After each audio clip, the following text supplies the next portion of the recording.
Good morning વિદ્યાર્થી મિત્રો, આપણે 3.2 વિડીયોમાં જોઈ ગયા. આપણે 3.2 પૂરું કર્યું હતું.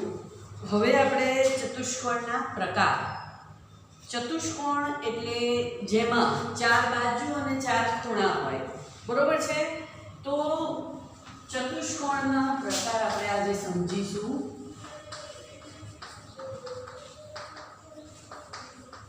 પહેલું છે સમલંબ ચતુષ્કોણ. સમ એટલે સરખમ, લંબ એટલે જે ચતુષ્કોણમાં સામસામેની બાજુની ફક્ત એક જ જોડ પરસ્પર સમાંતર હોય તેવા ચતુષ્કોણને સમલંબ ચતુષ્કોણ કહેવાય. વિદ્યાર્થી મિત્રો, આ અને આ બાજુ એ સમાંતર છે, એટલે કે જે ચતુષ્કોણમાં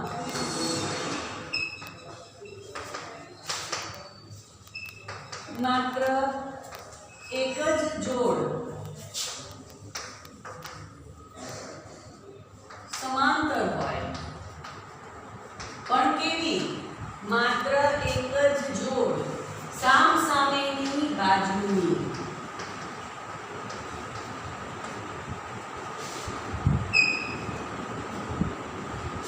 એક જ જોડ સમાંતર હોય તેવા ચતુષ્કોણને સમલંબ ચતુષ્કોણ કહેવાય. બરાબર છે. હવે જો સમાંતર એટલે આ બે બાજુને આપણે લંબાઈશું તો એ ક્યારેય એકબીજાને મળશે નહીં, અને એ પરસ્પર સમાંતર છે, માટે એને સમલંબ ચતુષ્કોણ કહેવાય છે.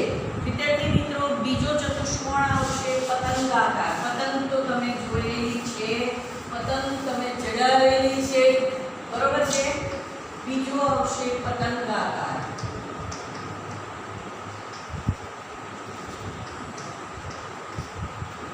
પતંગાકાર ચતુષ્કોણમાં પાસ પાસેની બાજુની જોડ, જે ચતુષ્કોણમાં પાસ પાસેની બાજુની જોડ સરખી હોય, સમાન લંબાઈ વાળી હોય તેવા ચતુષ્કોણને પતંગાકાર ચતુષ્કોણ કહેવાય. બીજો આકૃતિ જુઓ, આ પતંગાકાર ચતુષ્કોણ કહેવાય. ત્રીજો આવશે સમાંતર બાજુ ચતુષ્કોણ.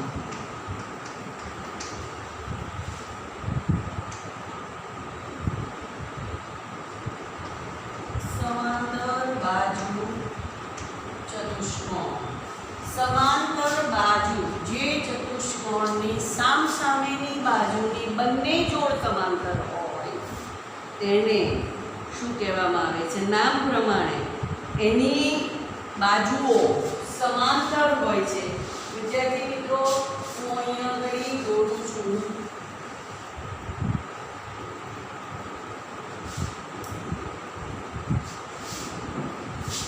આ પહેલી જોડ છે જે સમાંતર છે, આ બીજી જોડ છે એ સમાંતર છે, એટલે તેની સામસામેની બાજુઓની જોડ સમાંતર હોય, બરાબર છે. તો લંબચોરસને સમાંતર બાજુ ચતુષ્કોણ કહી શકાય, એ આપણે ફરી પછી જોઈશું. સમાંતર બાજુ ચતુષ્કોણ એ એવો ચતુષ્કોણ છે જેમાં સામસામેની બાજુની દરેક જોડમાં પરસ્પર સમાંતર હોય. હવે આપણે એના અંગો કહીએ. સમાંતર બાજુ ચતુષ્કોણના અંગો.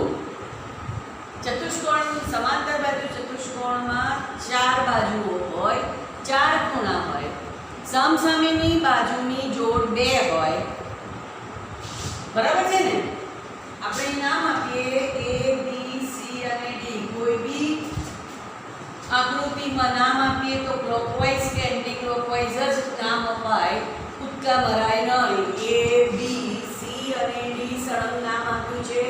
A, B લખ્યા પછી D ના લખાય, અહીંયા આગળ C લખવું પડે, બરોબર છે. આ રીતે ક્લોકવાઇઝ કે એન્ટી ક્લોકવાઇઝ આપણે નામ આપીએ છીએ. AB અને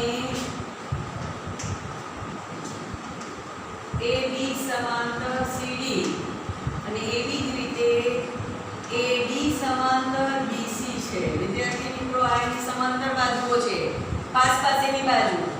AB અને BC, BC અને CD, CD અને DA, DA અને AB. પાસ પાસેની બાજુની જોડ 4 થાય, સામસામેની બાજુની જોડ 2 હોય. એવી જ રીતે પાસ પાસેના ખૂણાની જોડ 4 હોય, સામસામેના ખૂણાની જોડ 2 હોય. વિદ્યાર્થી મિત્રો આ એના અંગો થયા. હવે એના આપણે ગુણધર્મો કહીએ. આપણે ગુણધર્મો સાબિત નથી કરવા, સ્વીકારવાના છે. બરોબર છે? સમાંતર બાજુ ચતુષ્કોણમાં સામસામેની બાજુની લંબાઈ સરખી હોય છે. પહેલો ગુણધર્મ, સામસામેની બાજુની લંબાઈ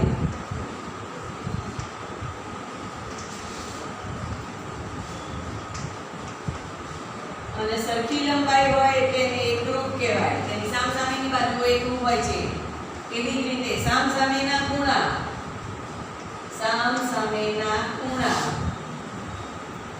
ના માપ સરખા હોય છે. બરોબર છે?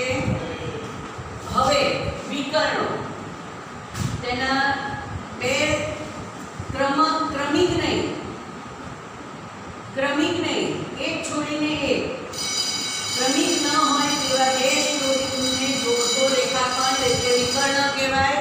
અને તેના બે વિકર્ણો સમાંતર બાજુ ચતુષ્કોણમાં બે વિકર્ણ છે અને બે વિકર્ણ એકબીજાને શું કરે છે? દુભાગે છે. શું કરે છે? તેના વિકર્ણો એકબીજાને દુભાગે છે. દુ એટલે બે ભાગ કરે છે. એટલે છે જેનું છેદ બિંદુ છે એમાં જે દુભાગે છે.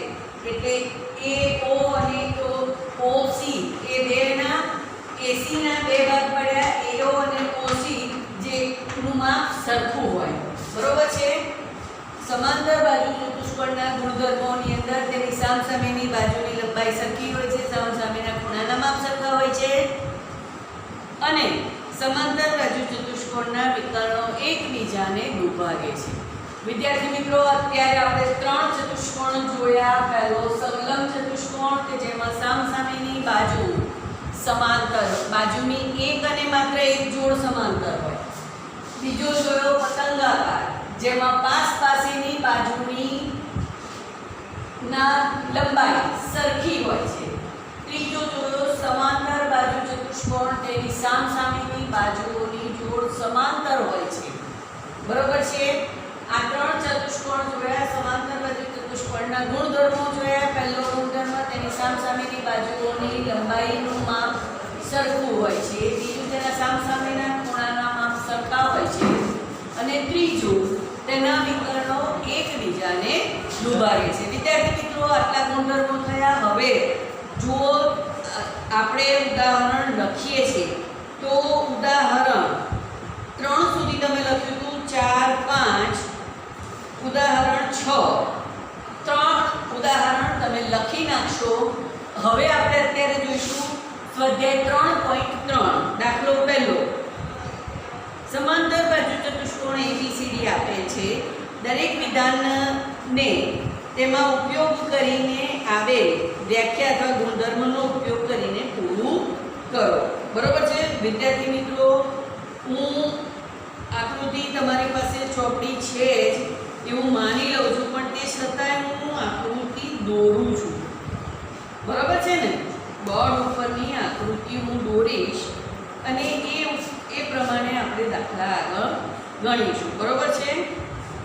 એટલે આપણને ચોપડીમાં આકૃતિ આપેલી છે કે સમાંતર બાજુ ચતુષ્કોણ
તો BC પછી ખૂણો DCB ખૂણો DCB BCB એટલે આ ખૂણો બરોબર છે DCB તો આપણે લખીશું DAB ખૂણો DAB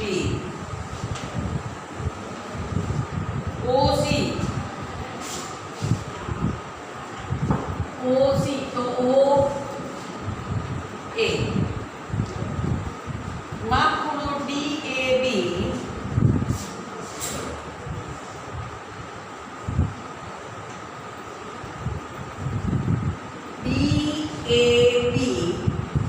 વત્તા માપ ખૂણો DC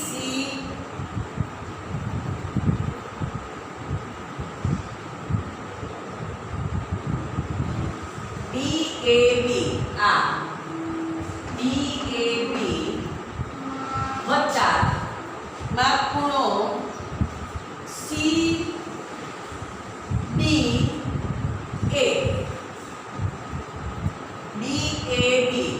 એટલે આ અને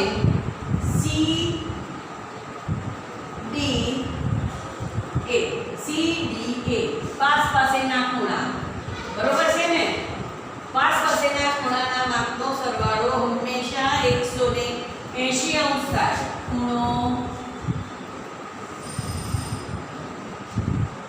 CDA is equal to 180 અંશ વિદ્યાર્થી મિત્રો બરાબર છે આ દાખલા નંબર 1 થયો હવે 2 નીચેના સમાંતર બાજુ ચતુષ્કોણમાં x y અને z ના મૂલ્ય શોધો બરોબર છે x y અને z ના મૂલ્ય શોધો દાખલા નંબર 2 એમાં પહેલી આકૃતિ જોઈએ પહેલી આકૃતિ છે સમાંતર બાજુ ચતુષ્કોણ ABCD હું આકૃતિ દોરું છું બરોબર છે ABCD ખૂણો B is equal to 100 આ છે x આ છે y આ છે z બરોબર છે હવે આ ચતુષ્કોણ સમાંતર બાજુ ચતુષ્કોણ છે સમાંતર બાજુ ચતુષ્કોણ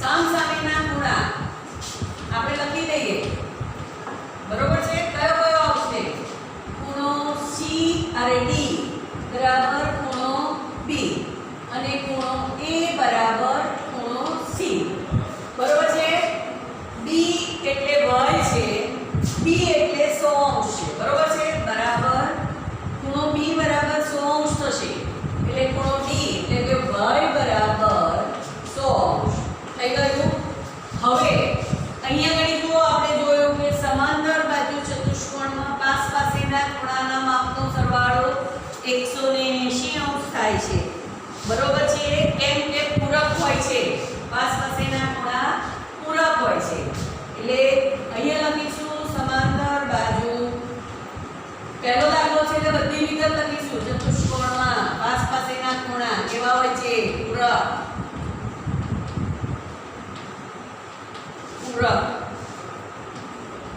બરાબર 180 અંશ થાય બરાબર છે એટલે હવે y આવી ગયો એટલે કે ખૂણો D વત્તા ખૂણો A is equal to 180 અંશ B તમારી પાસે 100 અંશ છે 100 અંશ વત્તા ખૂણો A બરાબર 180 અંશ તો માપ ખૂણો A બરાબર 180 ઓછા 100 એટલે માપ ખૂણો A બરાબર માપ ખૂણો C બરાબર 80 અંશ એટલે આપણે x y અને z એવી રીતે લખવા પડશે બરાબર છે ને વિદ્યાર્થી મિત્રો એટલે આપણે અહીંયા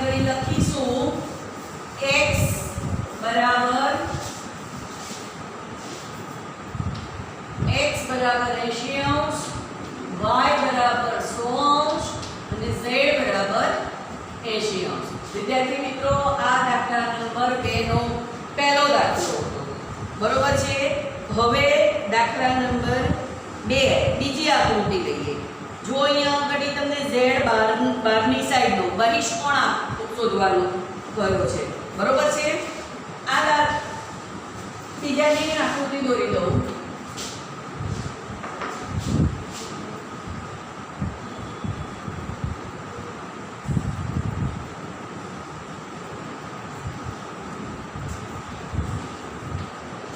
આ y છે,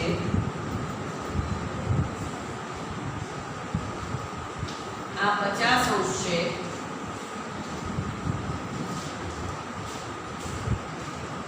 x અને z ના આ y છે અને આ z, બરાબર છે। હવે અહીંયા આગળ આપણે કોઈક નામ આપી દઈએ। ચતુષ્કોણ સમાંતર બાજુ ચતુષ્કોણ છે અને એટલા માટે તમે માપ આપણે એવું લખીએ p q r અને s। p અને q ના માપનો સરવાળો 180° થાય। આપણે અહીંયા આગળ લખ્યું કે સમાંતર બાજુ ચતુષ્કોણમાં પાસ પાસેના ખૂણા દરેકમાં લખવાનું, પાસ પાસેના ખૂણા પૂરક બરાબર 180°, એટલે માપ ખૂણો p વત્તા માપ ખૂણો q। પણ આપણને q બરાબર 180°, તો આપણી પાસે તો p પણ નથી અને q પણ નથી, તો પણ માપ ખૂણો s બરાબર માપ ખૂણો q થાય। કેમ? સામસામેના ખૂણા સમાંતર બાજુ ચતુષ્કોણમાં સામસામેના ખૂણા સરખા હોય, બરોબર છે। અને સામસામેના ખૂણા સરખા હોય એટલા માટે માપ ખૂણો s બરાબર માપ ખૂણો q બરાબર 50°, બરોબર છે। એટલે માપ ખૂણો p વત્તા 50° બરાબર 180°। માપ ખૂણો p બરાબર 180 ઓછા 50, એટલે માપ ખૂણો p બરાબર 180 માંથી 50 જાય તો કેટલા રહે? ચલો વિદ્યાર્થી મિત્રો 130°। હવે અહીંયા આગળ જુઓ, માપ ખૂણો p બરાબર x બરાબર 130°, બરોબર છે। p 30° આવ્યો એટલે y પણ કેટલો આવશે? માપ ખૂણો r બરાબર y = 130°। હવે માપ ખૂણો s અને q સામસામેના ખૂણા છે, પણ રૈખિક જોડના ખૂણા z માટે રૈખિક જોડનો ખૂણો આ કેટલો મળ્યો આપણને? આ આપણને 50° મળ્યો, એટલે માપ ખૂણો q વત્તા માપ ખૂણો z, માપ ખૂણો q વત્તા માપ ખૂણો z બરાબર 180°। કૌંસની અંદર લખીશું રૈખિક જોડના ખૂણા, અને બે રૈખિક જોડના ખૂણાનો માપનો સરવાળો હંમેશા 180° થાય। એટલે q આપણને 50° આપેલો છે વત્તા માપ ખૂણો z બરાબર 180°, માપ ખૂણો z બરાબર 180 ઓછા 50, એટલે માપ ખૂણો z બરાબર 130°।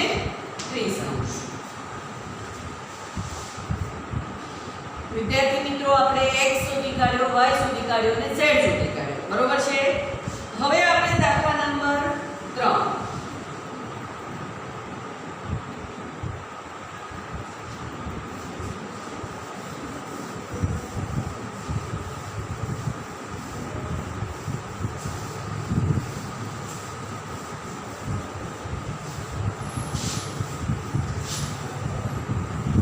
આના આ દાખલા ઘરકામમાં અને ગણિતની નોટમાં બે વખત આજે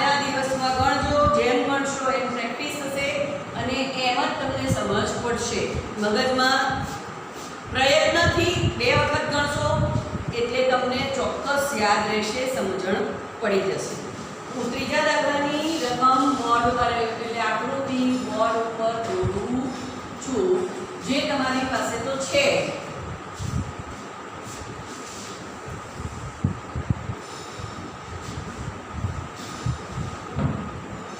A B C અને D. A B C D. અહીંયા ઘડી નામ આપીએ M. બરોબર છે. આ ખૂણો આપણને 90 અંશનો કરેલો છે. x y અને 30 અંશ, x y અને z.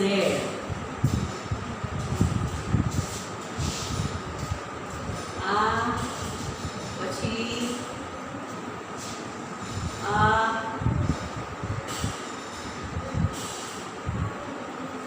આ 30 અંશ અને આ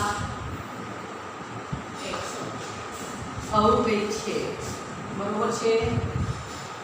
આ x, આ y, આ x, અને આ z. બરોબર છે. આકૃતિ થઈ ગઈ. ચતુષ્કોણ ABCD આપ્યા છે. એમાં 2 વિકર્ણો આપ્યા છે, જે M બિંદુમાં દુભાગે તેવું આપણે બતાવી દીધું. બરોબર છે. હવે ખૂણો AMD,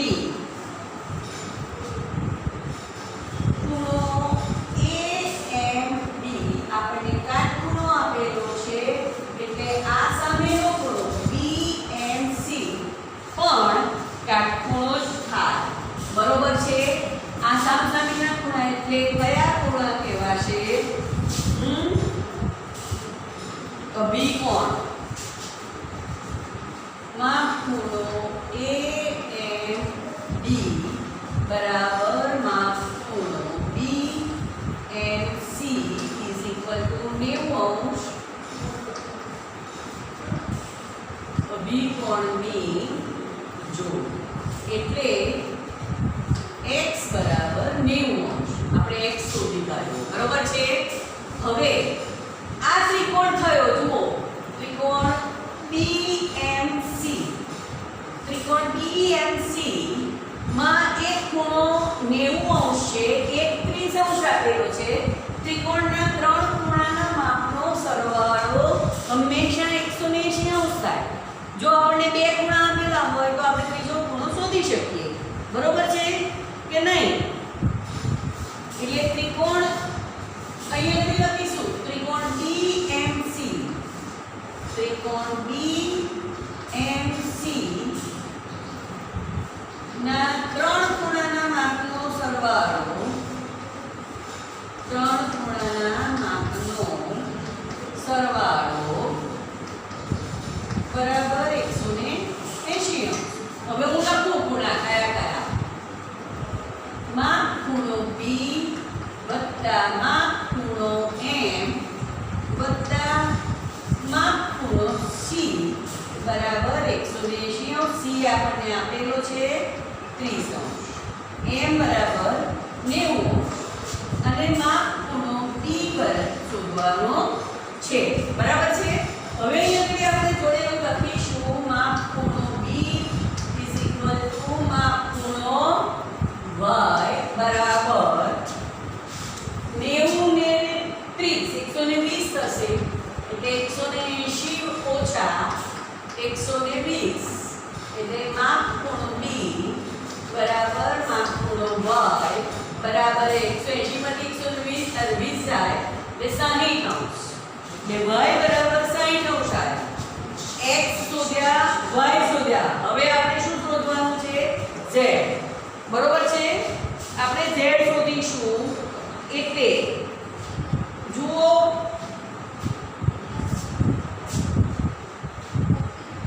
રેખા AB, આ રેખા, રેખા CD, આ રેખા અને એની છેદિકા આ બે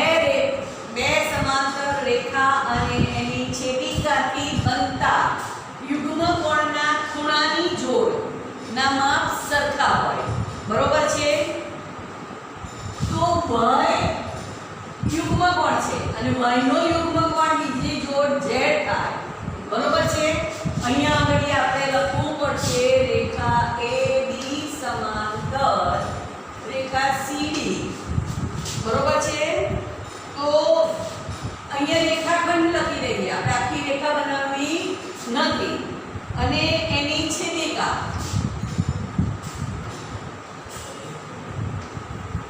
બોલો, જેની છેદિકા કઈ લખું? BD. BD બરોબર છે? BD છે એટલે યુગ્મ કોણ કયો થશે? યુગ્મ કોણ y ખૂણો y બરાબર ખૂણો z. બરોબર છે? અને y બરાબર 60 અંશ તો z બરાબર પણ 60. વિદ્યાર્થી મિત્રો, 3 દાખલા ગણ્યા. ચોથો અને પાંચમો તમારે સ્વપ્રયત્ને દાખલો ગણવાનો છે. હવે પછી હું દાખલા નંબર 3 થી શરૂ કરીશ, પણ ત્યાં સુધી ઉદાહરણ અને દાખલા 2 જેમાં મેં 3 આકૃતિ બીજા દાખલાની કરી છે અને બાકીની 2 તમારે જાતે પ્રૂવ કરવાની છે. જય સ્વામિનારાયણ.